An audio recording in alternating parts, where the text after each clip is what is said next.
The episode starts off with the camera panning to the shed, where we saw John and his henchmen cut Michael's pinky toe off. A guard suddenly sees them and asks what happened. John says an accident occurred. John takes Michael's pinky toe while the guards help Michael to the infirmary. Captain Bellick then enters and kicks everyone out of the shed except for John, and says he only thought they'll just have a conversation. John said things escalated. Michael arrives at the infirmary while Sarah takes it from there. Sarah takes off the sock to see what happened while Michael cries in pain. She then asks what happened. Being a prisoner, Michael knows he can't snitch. So he says nothing. She demands to know, but Michael tells her to not make him lie. Soon after, Sarah comes out and tells the captain to start an investigation.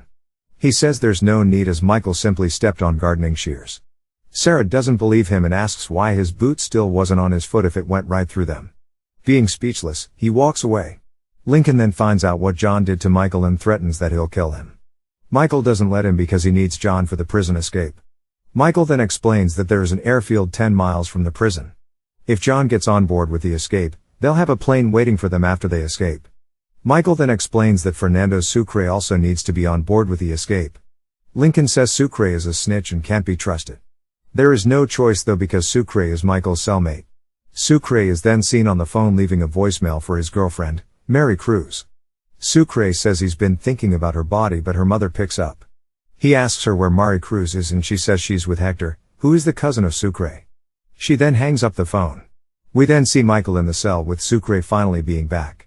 He holds a fake cell phone so he can see if Sucre would snitch on him. If Sucre snitches, then Michael knows he can't be trusted with the prison escape and that he would tell the guards. We then see T-Bag approach his white supremacist friend, who works as a welder. He asks him for a knife that would inflict hours of suffering until death. Without being seen by the camera, he shows him a knife that has bits that hook the intestines. He then tells him the infection is what kills the person. T-Bag takes it. Michael then gets a visit from Veronica. She then tells her about Letitia. And that she knows who was behind the vice president's brother's death. But says she ran away before saying anything. She plans on meeting up with her again. We then see LJ and his mother seeing a probation officer because of the drugs LJ was caught with. She also assigns him a mentor who is his father, Lincoln. And he'll have to visit him once a week so he can be mentored. We then see Michael and Sucre on PI. Michael takes out his fake cell phone in front of him and puts it in a circuit box, to test if Sucre would snitch on him. We then see the warden visit Lincoln and ask why he hasn't mentioned any names the death viewing. He says he'd prefer to do it alone. Warden Pope instead just tells him to think about it and leaves the paper on his bunk. Veronica goes to visit Letitia in her apartment, and sees that she was packing her stuff. She then pulls a gun on her, thinking she works for the Secret Service. She explains that she's still breathing because she didn't testify at Lincoln's hearing, as she knew he was set up. Veronica tells her that she'd protect her from the Secret Service. Lincoln sees Sucre talking with other prisoners about a potential cell phone. He then tells Captain Bellick about a cell phone. He asks for a name. Lincoln demands extra time outside and a couple of cigarettes. Bellick says 1 cigarette. He then tells him Sucre. We then see John talking with Philly. Philly asks him if he found out where Fibonacci was. John gives him Michael's pinky toe that he cut off and told him he's still not talking. Philly recommends a different approach. Then John's kids visit him and tell him Philly is taking them to the lake for a few weeks. Philly then asks John if he's gonna take care of that thing. We then see Bellick interrogate Sucre about the cell phone. Sucre doesn't know what he's talking about. Bellick threatens to take away his conjugal privileges if he doesn't tell him about the cell phone. Then the guards escort Sucre back to work where the cell phone was hidden. Michael watches to see if he snitched.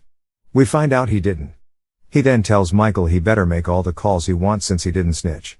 He then shows him that the cell phone was fake and to test if he would snitch. Sucre gets mad. Michael explains to him that he's breaking out of prison and that he can join, and that he already started unscrewing the toilet in their cell.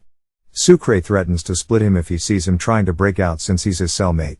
Sucre does not want to break out because he has 16 months left. And that if caught, he'll get an additional 10 years. Next, we see Letitia telling Veronica everything about the Lincoln case and how he was set up. She tells her how her ex-boyfriend, Krabs, was given $90,000 to set Lincoln up at the garage. Letitia then leaves to smoke. We see Michael getting his toe checked up. Sarah tells him that she's required to report it for if she believes there was prisoner misconduct. Michael tells her not to and that he made some enemies. We then see Paul visit Veronica. He lies to her and offers help to free Lincoln if she gets any information about his case. He gives her his card and leaves.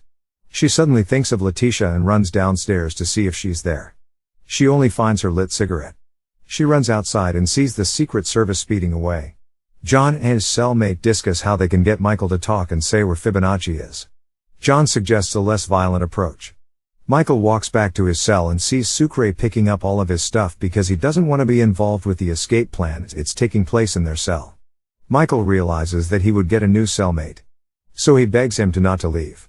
He leaves anyway. Lincoln is talking with the chaplain. He asks Lincoln why he denied any family from visiting him on his death day. He doesn't want his family see him die. But he changes his perspective by saying his family would be the last people he sees before his death. T-Bag takes out his shank and gets up to try to shank Michael. John stops him and says he wants him to. He only stops T-Bag because if he kills Michael, John will never know where Fibonacci is.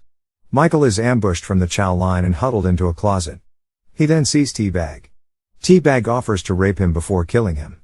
But John stops him and gets his goons to beat him up. John takes Michael outside and offers to make peace. Michael tells him if he gets him a plane after the escape, he'll tell him where Fibonacci is. Lincoln gets a visit from LJ and begs the guard to take the chains off of him. He takes them off and they talk about final visitation and family. He asks for his hand and tells him he wants him to be there during final visitation. This makes LJ cry.